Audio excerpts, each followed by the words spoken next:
Bienvenidos y bienvenidas a Aprende en Casa 3, un espacio en el que vamos a poder estudiar y divertirnos desde nuestros hogares. Y el día de hoy nos acompaña la maestra Valeria Gallegos, a quien recibo con muchísimo gusto. ¿Cómo estás, maestra? Bien, muy bien, gracias, Jenny.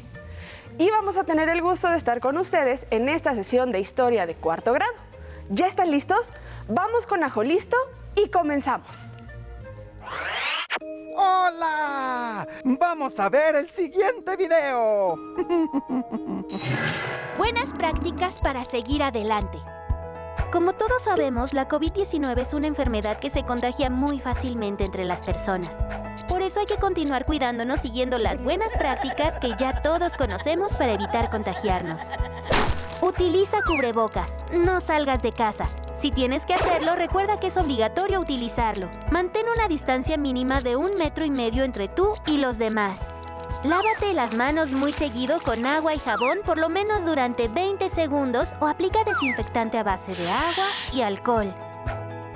Desinfecta las superficies de los objetos que más utilizas. También las cosas que compres en la tienda o en el supermercado. Sigamos luchando juntos contra este virus, cuidándonos los unos a los otros.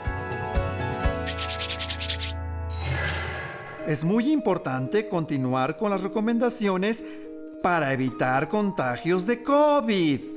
Trata de no salir de casa a menos que sea muy necesario. Si lo haces, utiliza el cubrebocas. Lava tus manos frecuentemente con agua y con jabón, por lo menos durante 20 segundos. Ahora es momento de seguir con el programa de hoy. ¿Listas? ¿Listos? ¡Muy bien! ¡Nos vemos pronto! Después de haber escuchado los importantes consejos de Ajo Listo, comencemos con la sesión del día de hoy.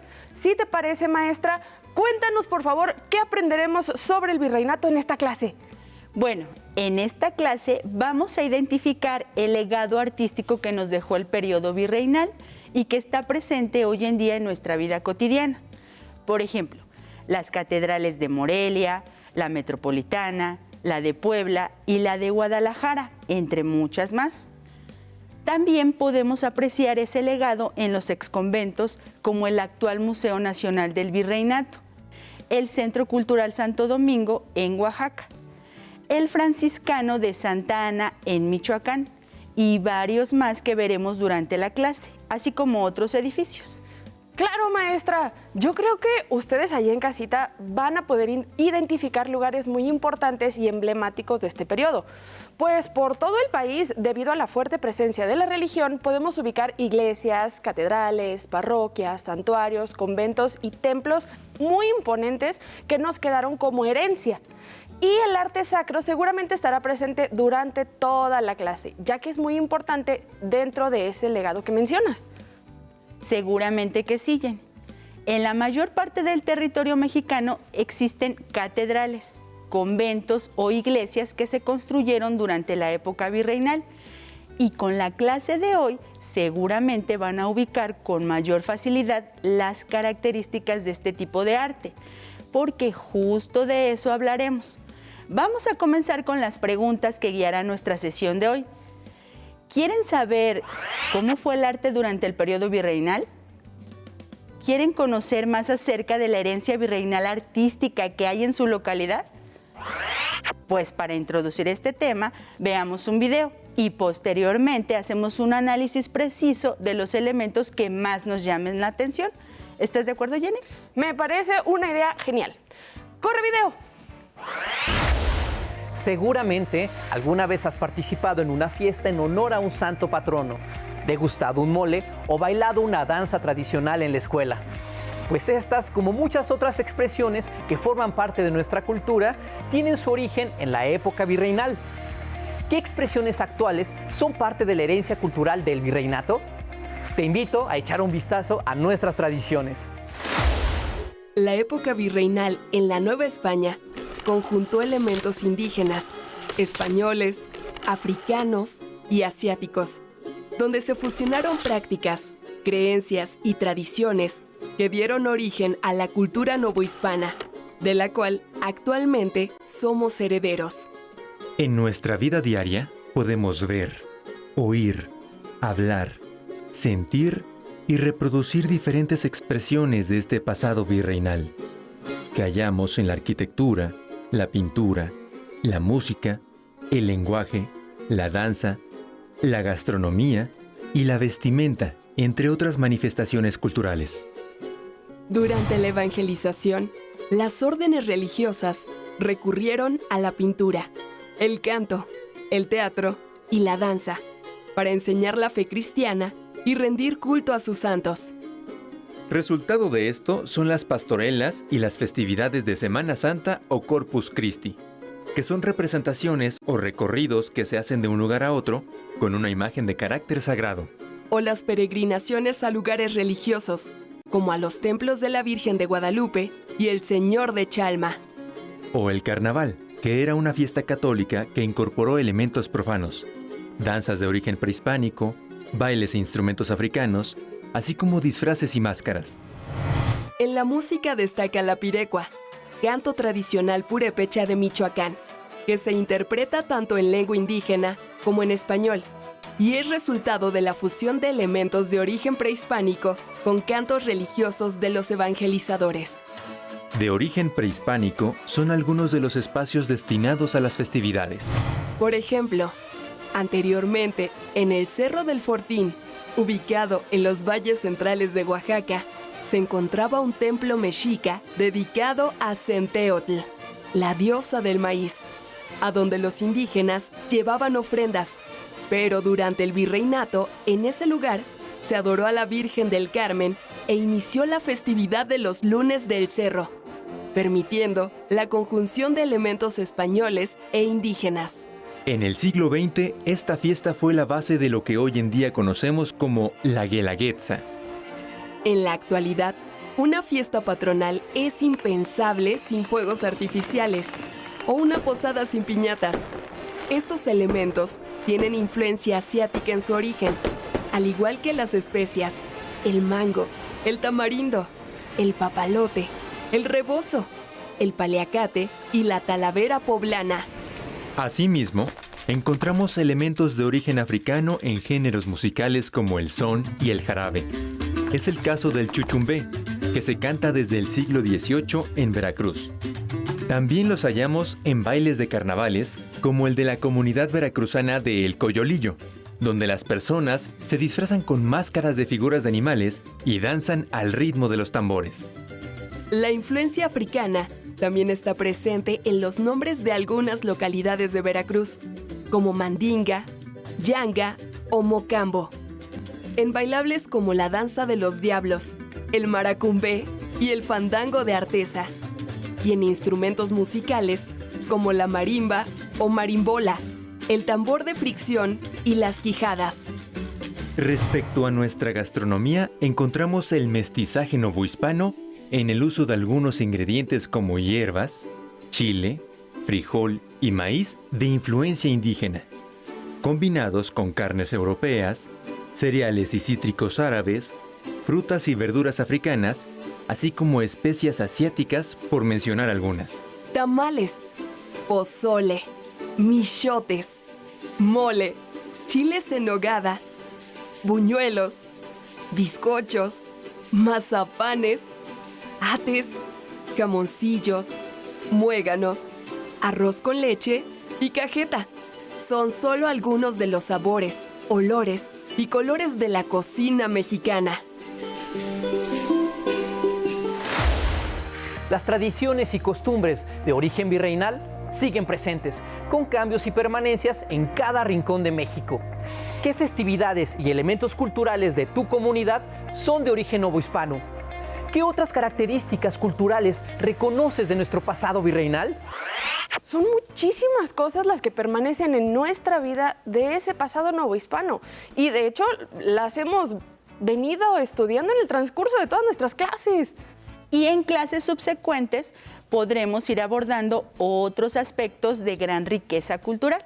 Pero ahora nos vamos a enfocar de manera particular en la herencia arquitectónica y literaria y pictórica que nos dejó este periodo tan importante. Pues a mí me gusta mucho el arte, maestra. De hecho, es uno de los aspectos que mejor conozco. Por ejemplo, yo he leído que uno de los estilos más representativos del periodo novohispano fue el barroco, que se manifestó en la arquitectura, la pintura, la literatura e incluso en la música. Muy bien, Jenny. ¿Me puedes ayudar, por favor, a leer el significado de barroco que viene en la página 143 del libro de texto, perdón? Claro que sí, maestra. Página 143 para que lo tengan ahí en casita. Dice así: barroco, estilo artístico que se caracteriza por estar sobrecargado con adornos, colores llamativos y la combinación de fuertes luces y sombras. Muchas gracias, Jenny. El estilo barroco surgió en Italia, predominó durante todo el siglo XVII y buena parte del siglo XVIII. El estilo se adoptó pronto en España y de ahí, a través de los arquitectos y pintores que enviaba la corona española, llegó a la Nueva España. Ahora mostraré una imagen y tú me dirás si observas alguna característica del arte barroco que menciona el libro. A ver, maestra.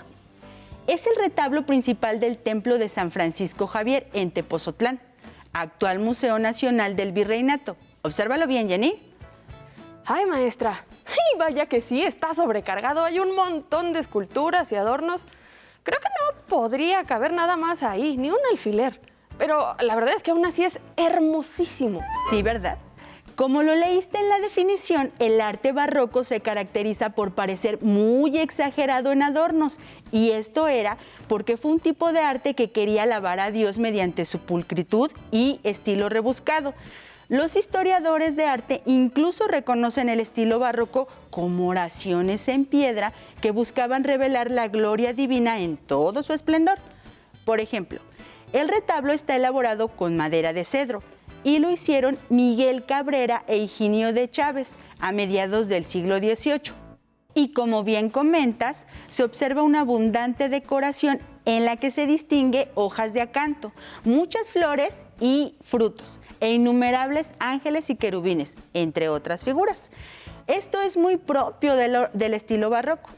Y para ejemplificar mejor este tipo de arte barroco en la arquitectura, vamos a ver el siguiente video, precisamente del Museo Nacional del Virreinato, a donde pertenece el retablo que acabamos de ver.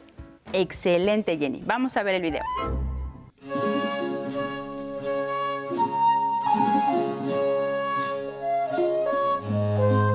El Museo Nacional del Virreinato es uno de los lugares más emblemáticos de nuestra historia colonial.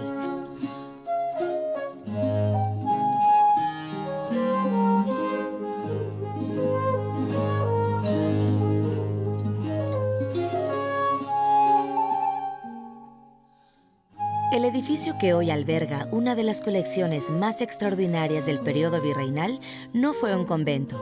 La obra se consagró para fundar un colegio, un noviciado jesuita.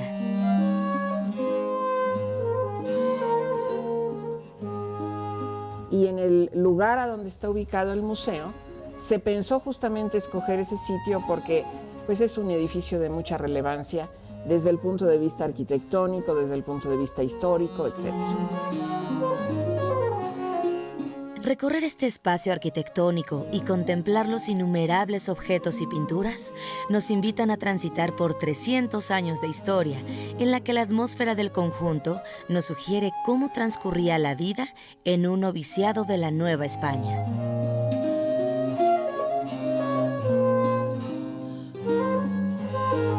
Conforme va pasando el tiempo, se van construyendo las otras dependencias, como el claustro de los Naranjos, a donde tenemos la biblioteca, y la biblioteca nos está indicando que ahí estuvieron las aulas donde estudiaban los jóvenes.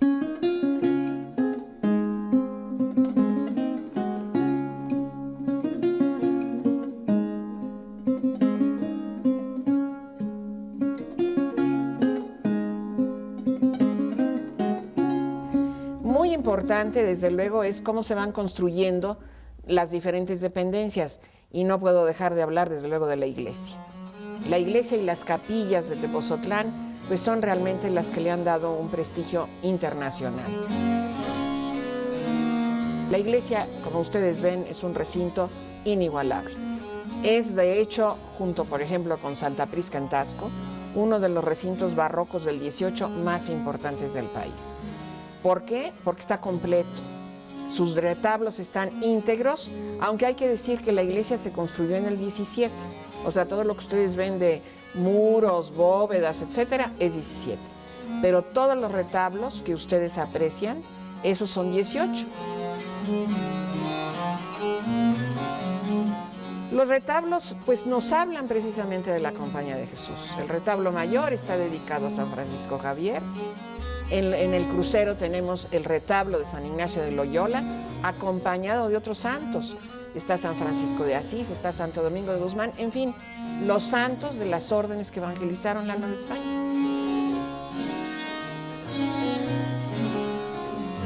Y luego no podía faltar un retablo guadalupano, dado que los jesuitas promovieron el culto a la Virgen de Guadalupe.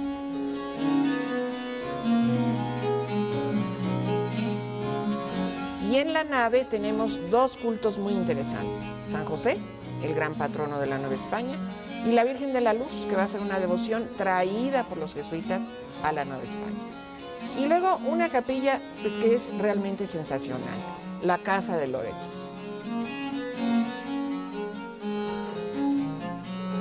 Y por último, la fachada. La fachada fue lo último que dejan los jesuitas. Se empieza en 1760 y en solo 2 años terminan la preciosa fachada, 1762.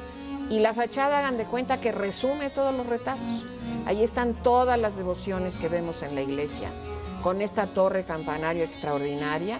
Y de hecho, la fachada actual está sobre la fachada del 17, que eso sí no tenemos idea de cómo era. El Museo Nacional del Virreinato nos aguarda para develarnos paso a paso el espíritu que caracterizó a toda una época. Jenny, ¿pudiste observar el arte barroco arquitectónico presente en el museo? Sí, maestra. En los altares, en las fachadas y en los retablos se observan muchísimas decoraciones. Hasta parecen como amontonados los adornos, ¿no, maestra? Así es, Jenny. Y para seguir conociendo lugares que fueron construidos durante el periodo virreinal y con características de arte arquitectónico barroco, vamos a mostrar las siguientes imágenes. Espero que las niñas y los niños en casa identifiquen algunas construcciones que se encuentran en la ciudad donde viven. A ver, uy, esta sí la conozco, maestra. Es la Catedral Metropolitana, ubicada en el centro histórico de la Ciudad de México, dedicada a la Asunción de la Virgen María, construida en cantera gris. Y es hermosísima y está aquí en la Ciudad de México. Uy, muy conocedora de la catedral, Jenny.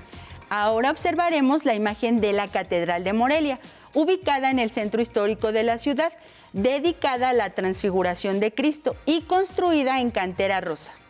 Ay, maestra, se ve tan bonita. Me dan tantas ganas de ir a conocerla. Ay, sí, ¿verdad, Jenny? Yo te presumo que a esta ya fui y en verdad es muy, muy bonita. Ahora observamos la imagen de la Catedral Basílica de Puebla, ubicada en la plaza central de la ciudad, dedicada a Nuestra Señora de la Inmaculada Concepción. Su fachada es barroca y está considerada como uno de los recintos religiosos más bellos de México. No cabe duda que en México existen lugares con estilo barroco muy interesantes para visitar, maestra. Así es, Jen, tienes mucha razón. Por último, observaremos la imagen de la Catedral Basílica de Zacatecas, ubicada en el centro histórico de la ciudad, dedicada a la Asunción. El estilo es ultra barroco, sumamente ornamentado, con detalles que se vuelven imperceptibles, construida con cantera rosa. Todas estas catedrales se construirán un siglo antes a su apertura y algunas de ellas, principalmente sus espacios exteriores, culminaron hasta principios del siglo XIX. Maestra, qué extraordinarias construcciones de arte barroco. Espero que las niñas y niños en casa hayan identificado las que se encuentran en su localidad. La de Zacatecas sí la conozco. Por cierto, maestra, ¿y solo se utilizó el estilo barroco en la arquitectura? Pues no, Jenny. También se utilizó en otras expresiones artísticas, como la pintura, la música o la literatura. ¿Y en la literatura cómo se distingue el arte barroco? Pues en la literatura el barroco se caracteriza por ser un escrito complejo o difícil de entender al leerlo por el lenguaje utilizado. Difícil de entender. ¿Nos podrías dar un ejemplo? ¿Qué te parece si mejor me ayudas a leer el siguiente poema? Claro, maestra. Hermoso dueño mío, por quien sin fruto lloro, pues cuanto más te adoro, tanto más desconfío de vencer la esquiveza que intenta competir con la belleza.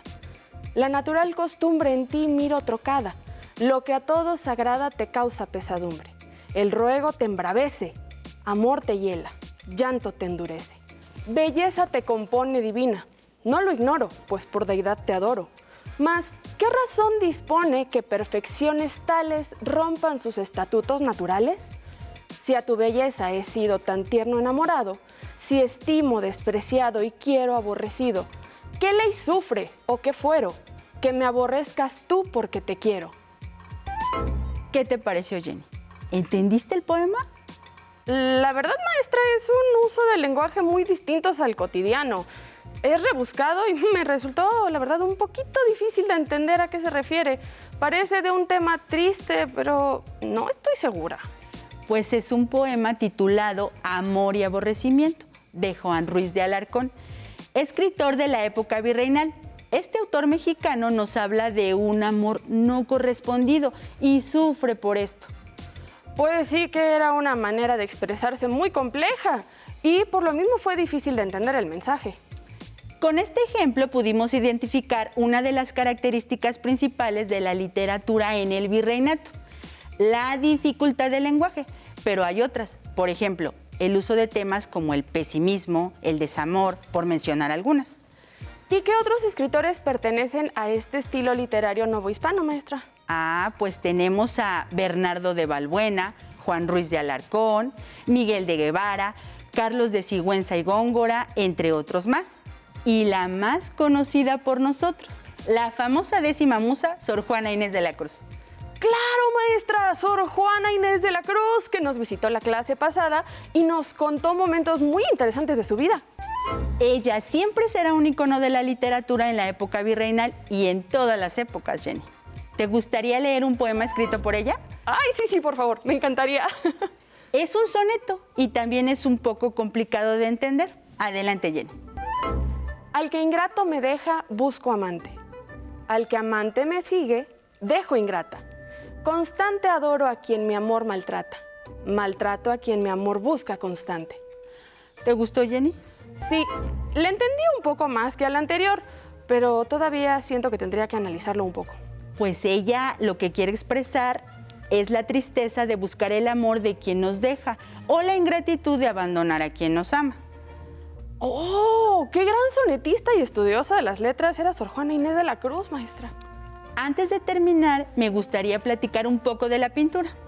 Sí, maestra, aquí hemos analizado muchas pinturas y es un ejercicio muy interesante y rico, pues nos proporciona mucha información del periodo del que estamos hablando. La pintura del estilo barroco novohispano se caracterizó por la composición compleja pero estática, las tonalidades cálidas compuestas por claroscuros. Y si no me equivoco, también hay muchas pinturas con temas religiosos. Así es. Uno de ellos, de los principales representantes de esta expresión artística, fue Cristóbal de Villalpando, por mencionar un ejemplo.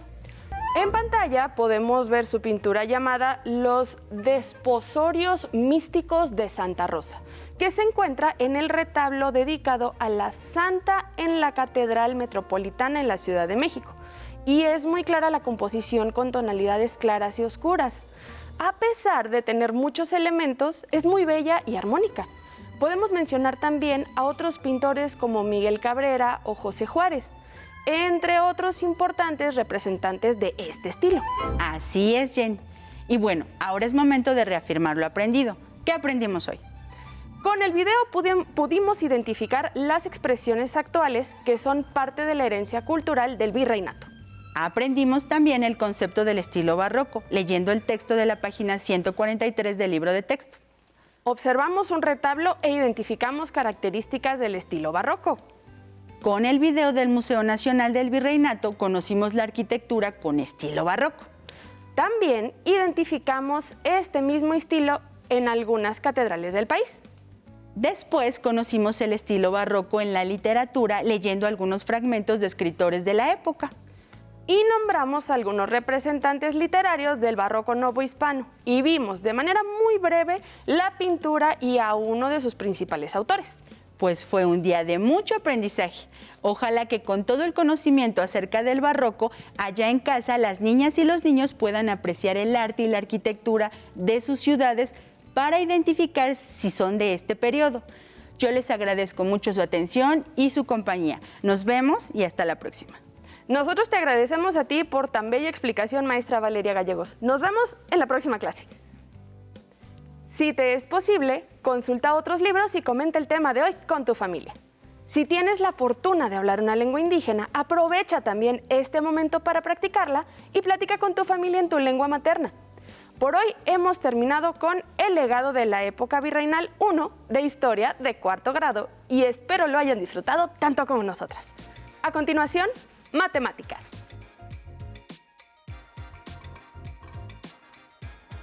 Nos vemos en la próxima, pero antes vamos a movernos un poco.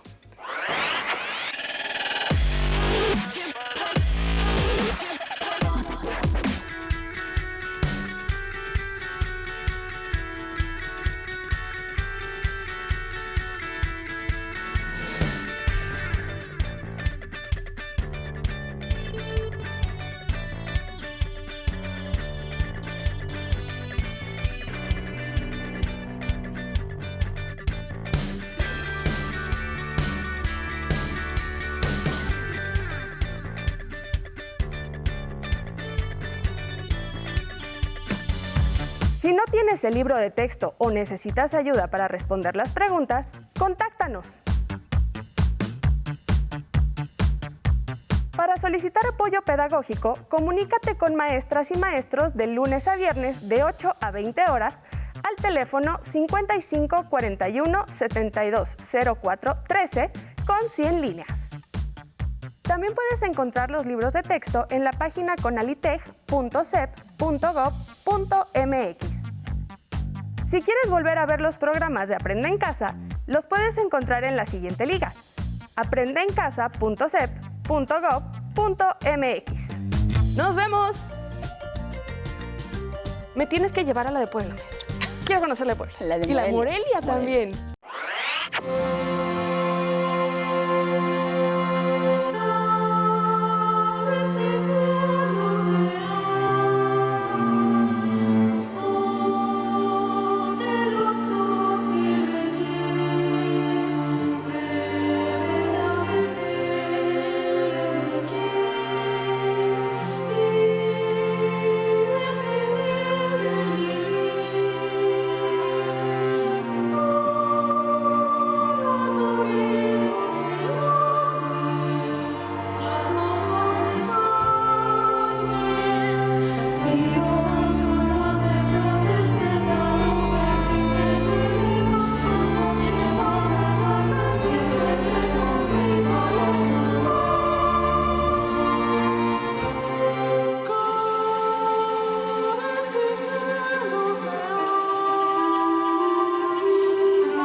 ¡Atención! ¡Atención! A continuación, información importante. A este número puedes llamar cuando tú o alguien cerca de ti tenga una emergencia.